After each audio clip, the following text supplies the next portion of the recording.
பொல்லாதவன்ல Chennai slang கற்றுக்கிட்டு நீங்கள் dub பண்ணிட்டீங்க. ஆனால் ஆடுகளம்க்கு வரும்போது எதனால் அந்த இடத்துல கனி சார் வாய்ஸ் வந்துச்சு? அந்த நேரத்தில் ஏற்பட்ட மாற்றங்கள் என்ன சார்? வெற்றி டப் பண்ண வேண்டியது அவருக்கு டைம் கிடைக்கல. பொல்லாதவன்ல செல்வம்க்கு.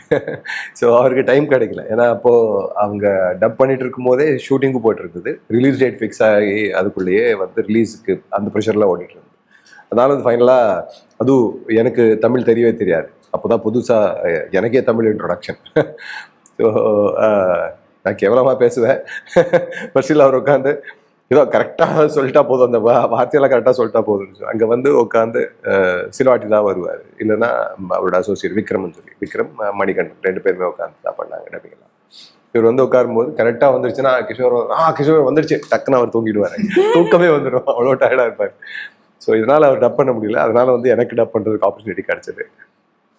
2 நாள் 3 நாள்னு சொல்லி ஸ்டார்ட் பண்ணது 11 நாள் பண்ணேன், 11 days. So you would dub through the night. காலையில் ஷூட்டிங் போவாங்க இவங்கெல்லாம், விக்ரமும் ஷூட்டிங் போயிடுவார். நான் ஈவினிங் வந்து 6-7 ஸ்டார்ட் பண்ணி ஒரு 3 o'clock வரைக்கும் டப் பண்ணுவோம். அங்கே 4 ஃப்ரெண்ட்ஸ் அங்கே தூங்கிடுவோம். நான் எழுந்திரிச்சு நான் திரும்ப ரூமுக்கு போய் தூங்குவேன். அவங்க ஷூட்டிங் போவாங்க. சூப்பராக பண்ணி ஃபைனலாக ப்ரொடியூசர் வந்து எவ்வளோ நாள் வச்சுக்கிறேன், ரூம் ரெண்ட் கட்டணும், ஃபஸ்ட்டு முடிச்சு கிளம்புங்க. அதுக்கப்புறம் விட்டாங்க. அதுக்காக வெற்றி டப்பெல்லாம் பிளான் பண்ணிட்டு இருந்தார். பட் டைம் கிடைக்காம இருந்ததுனால இன்னொரு 2 days கூப்பிட்டு சின்ன சின்ன கரெக்ஷன்ஸ் மட்டும் பண்ணிடலாம். பட் அது எப்படி ஆச்சுன்னா, ரோல் வாஸ் வெரி நைஸ். ரொம்ப நல்ல ரோல் இல்லை. அதனால வந்து ஜனங்களுக்கு நான் என்ன பேசினாலும் கேவலமாக பேசினாலும் பிடிச்சி போச்சு.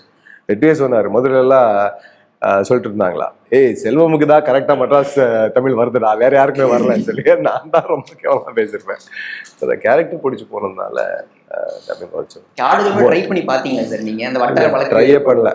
ஸோ அது ஏன்னா எனக்கே ஒரு மாதிரி தான் இருந்தது. அங்கே மானிட்டர்லாம் பார்ப்போம்ல, மதுரை ஸ்லாங் ஏதோ அது கொஞ்சம் இழுத்து பேசணும்னு ட்ரை பண்ணுவோம். அது ரொம்ப இழுத்துருவோம், இல்லைன்னா இழுக்கவே மாட்டோம். அது ஏதோ ஒரு அந்த இது அந்த மானிட்டரில் அந்த சவுண்டு வரும்போது கேட்கும் போதே கேவலமாக இருக்கும். ஐயோ என்னப்பா இப்படி பேசுகிறோம். சம பண்ணிருக்கலாமோ என்னமோ தெரில. அவங்களுக்கும் டைம் கிடைக்கலன்னு நினைக்கிறேன் அந்த டைமில். ஸோ கனி சார் பேசுனது அவருக்கு அத்தென்டிக்காக அது அந்த ஸ்லாங் தெரியும்ல அங்கே இருக்கிறதால.